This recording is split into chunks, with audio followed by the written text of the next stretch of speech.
Dogs don't cry like humans do, but when this loyal dog was brought to say goodbye to its dying owner, what happened next left everyone in shock. Some say animals don't understand death, but this moment proved otherwise. Was it just instinct? Or did this dog sense something beyond what we could see? Losing a loved one is one of the hardest things in life. But imagine being a dog, not knowing why the person you love most is suddenly lying still, unresponsive. This story isn't just about loss. It's about an unbreakable bond between a man and his best friend, and how, in a moment of pure heartbreak, this dog did something that no one expected. John had always been a quiet, kind-hearted man. He lived a simple life, never needing much beyond the warmth of his small home and the unwavering companionship of his golden retriever Max. He was the kind of person who sought attention or surrounded himself with many people. To the world, he was just another man, an aging gentleman who spent most of his days enjoying the little things in life. But to Max, he was everything. Max had come into John's life at a time when he needed him most. It was over a decade ago when John, recently widowed, found himself alone in a house that once echoed with laughter and love. The silence was unbearable, suffocating in a way that made his heart ache with loneliness. That's when fate intervened. A friend had told him about a litter of golden retriever puppies needing homes. At first, John hesitated. He had never been a dog person, and with his wife gone, he wasn't sure he had the energy or the heart to take care of another living being. But something told him to go see them. Maybe it was fate. Maybe it was the emptiness gnawing at his soul. When he arrived, the tiny golden pups wobbled toward him, their tails wagging furiously. They were all adorable, but one stood out, a little runt who stumbled over his own paws, struggling to keep up with his siblings. He was the smallest, the weakest, the one no one had picked yet. John looked into the pup's wide, hopeful eyes and felt something shift inside him. Without a second thought,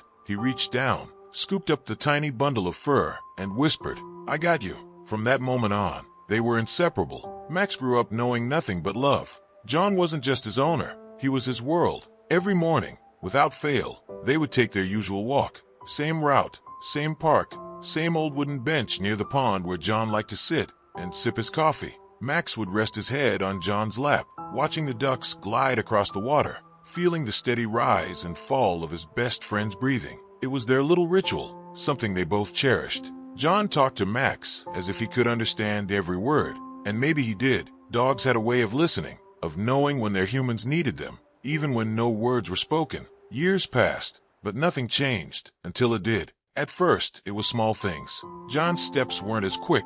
He paused more often, taking deeper breaths after short distances. Max noticed. Dogs always do. He started slowing down too, matching John's pace, walking beside him instead of running ahead like he used to. Then came the coughs, soft at first, then deeper, harsher. John brushed them off, assuring Max with gentle pats, "I'm okay, buddy, just getting old." But Max wasn't convinced. One morning, as John reached for Max's leash, his hands trembled slightly. It was subtle, barely noticeable, but when he bent down to clip the leash onto Max's collar, he suddenly winced, clutching his chest. Max let out a small whimper, nudging John's leg with concern. "I'm fine, boy," John whispered, but his face was pale, his breaths uneven. They made it to the park that day, but John didn't sit on their usual bench. Instead, he stood there, staring at it as if it were miles away.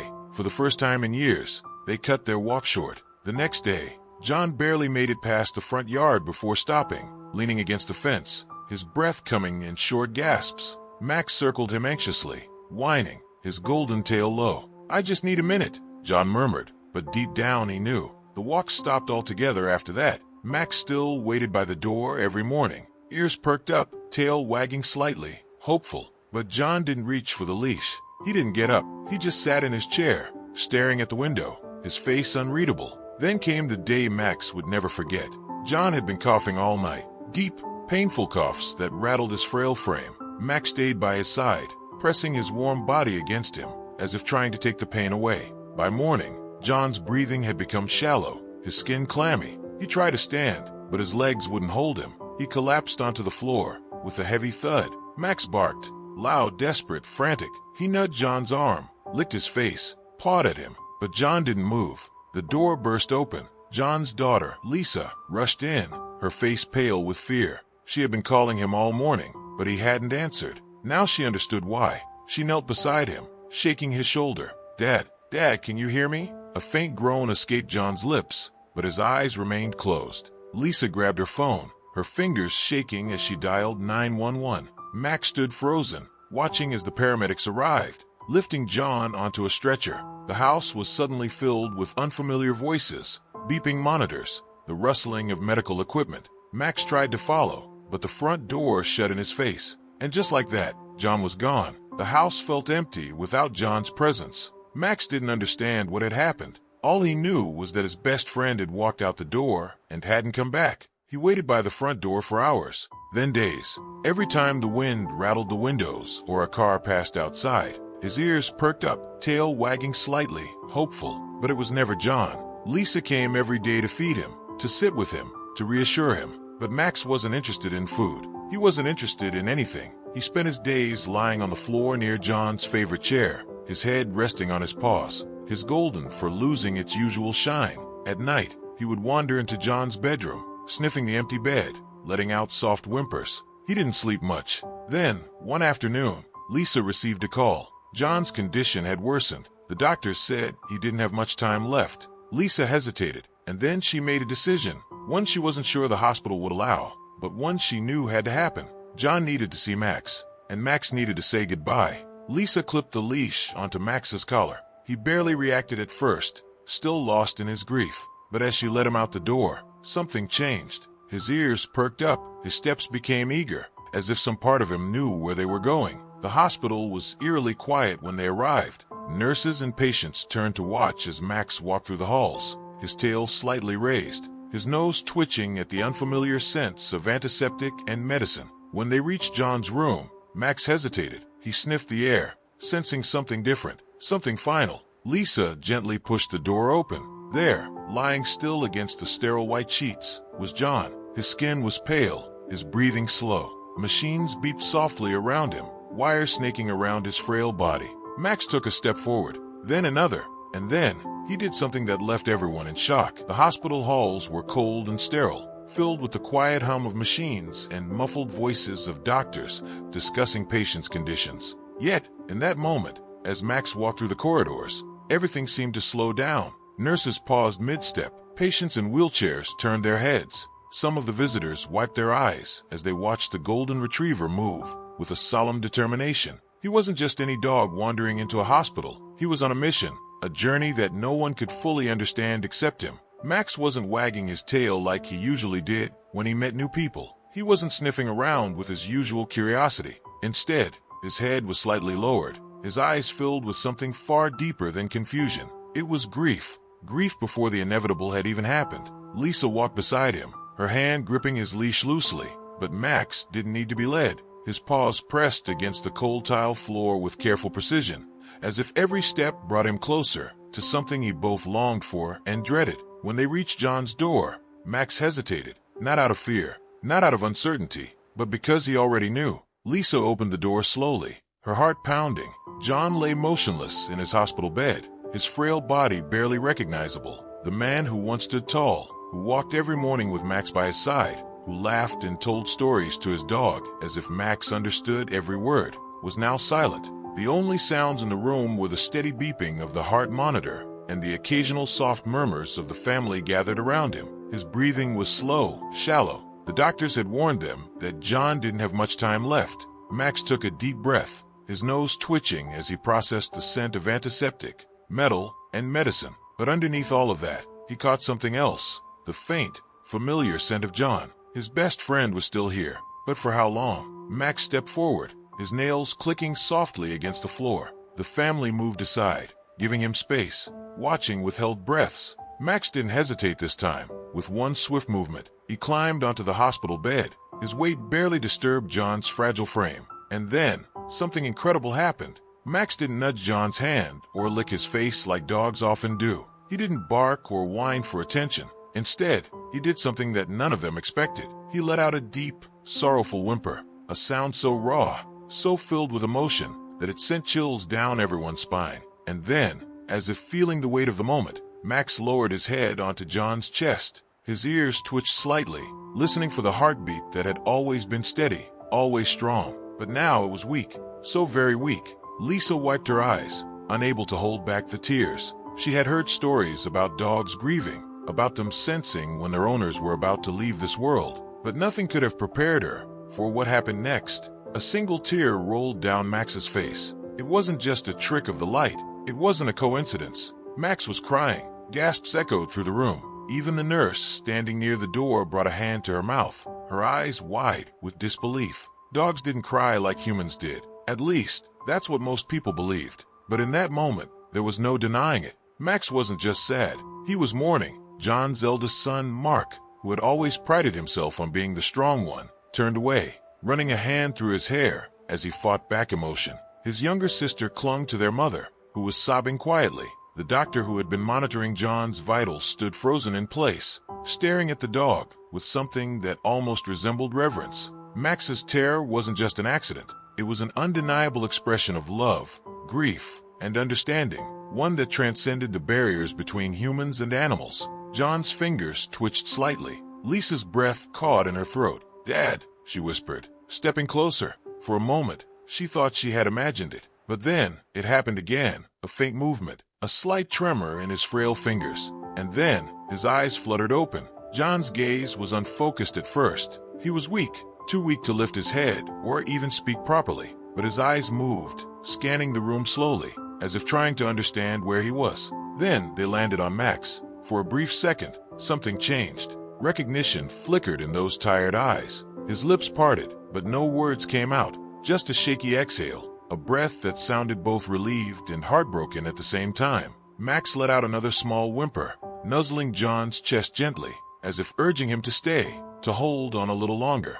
Tears welled up in Lisa's eyes. She leaned forward, gripping her father's hand. "Dad, Max is here," she whispered, her voice shaking. "He came to see you." John's fingers curled slightly, the faintest ghost of a movement. It wasn't much, but it was enough. Max let out a low, soft sigh, pressing his body even closer. A warmth spread through the room, not from the sterile hospital lights, not from the machines, but from something deeper, something real. Love, pure, unwavering love, the kind that never fades, never weakens, not even in the face of death. For a few precious minutes, nothing else mattered. The family stopped crying. The doctor lowered his clipboard. The nurses by the door remained frozen, watching in awe. All that existed in that room was a man and his dog, a bond unbroken. John's breathing was slow, but there was a newfound calmness to it, as if Max's presence had given him something, peace. No one spoke. There was no need for words. And then, John exhaled one last time, a deep,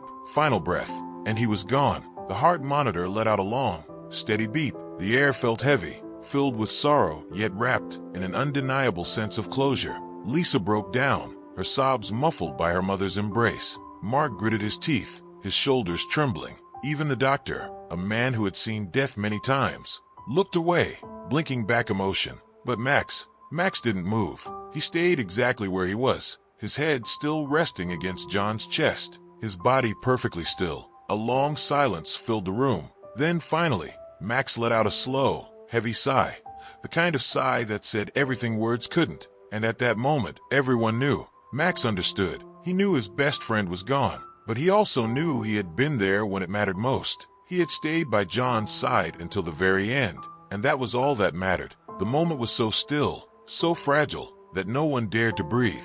Max remained pressed against John's chest, his warmth rising and falling with each of John's shallow breaths. The room, once filled with muffled sniffles and the occasional beeping of machines, was now eerily silent. The weight of grief hung over them like a heavy fog, suffocating yet undeniable. Lisa stood frozen, her fingers digging into the fabric of her sweater. Mark clenched his jaw, his hands balled into fists at his sides. Their mother reached for the bedside rail, steadying herself as reality threatened to pull her under. And then, John's fingers twitched. It was so small, so faint, that at first, Lisa thought she had imagined it. But no, there it was again, a barely noticeable movement, as if his body was fighting against the inevitable, as if there was something, or someone, pulling him back. Max, a gasp escaped Lisa's lips, her heart slamming against her ribs. She turned sharply toward Mark, her wide eyes seeking confirmation. "Did you see that?" she whispered, her voice shaky. Mark opened his mouth, but no words came out. He only nodded, his face a mixture of shock and disbelief. The doctors had said John wouldn't wake up, that he was too far gone. But then, John's eyelids fluttered, once, twice, and in a voice so faint, so fragile, that it was barely more than a breath, he spoke. A single word, a name, Max. The room broke. Lisa let out a sob, covering her mouth with her trembling hands. Mark stumbled back a step, as if the weight of the moment had physically knocked the air out of his lungs. Their mother collapsed onto the chair beside the bed, her hands shaking violently as tears streamed down her face. The nurse near the door gasped audibly, bringing her hands to her chest. Even the doctor, a man who had witnessed countless final moments, looked momentarily stunned. John was supposed to be unresponsive. His body had been shutting down for hours, but now he had spoken. He had called for his best friend. Max's ears perked at the sound of his name. His golden fur was damp with tears, tears that no one could explain, but no one doubted. He lifted his head slightly, his warm brown eyes searching John's face. His tail, which had been still for so long, gave the faintest wag. John's lips parted again, but no words followed. His body was still weak, so weak, but his breathing had changed. Softer, calmer, as if, in those final moments, he had been given something precious, a chance to say goodbye. Max let out a low, gentle whimper and nudged John's cheek, his cold nose pressing softly against the warm, fragile skin. It was a gesture of reassurance, of understanding, of love. Lisa reached for her father's hand, her fingers trembling. His skin was cold, but his fingers were still curled, still gripping the moment, still holding on just a little longer. She swallowed the lump in her throat and leaned in, whispering, "Dad, we're all here. Max is here." Mark stepped forward, his voice barely steady. "We love you, Dad." Their mother pressed a hand to her chest, her eyes never leaving John's face. "You're not alone." John's breathing, once unsteady and labored, slowed into something softer. His eyes, still half open, flickered toward Max. And then, the faintest smile touched his lips, a look of peace, of acceptance. Max let out a quiet sigh and nestled back against John's chest, a final heartbeat against his ear. And then, silence. Lisa broke first. A strangled sob tore through her as she collapsed against the bed, her fingers clutching the blanket, as if holding on to her father's presence.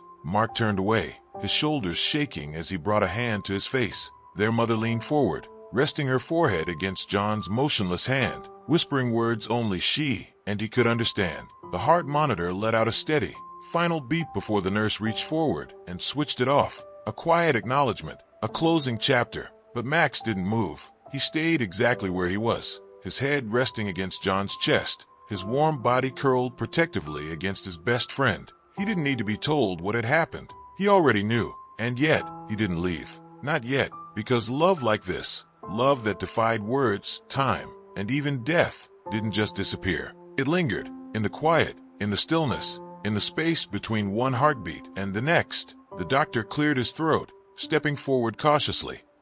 I'm so sorry for your loss," he murmured, his voice quieter than usual. It wasn't just a professional courtesy, it was genuine. Lisa nodded, wiping her tears, but she couldn't speak.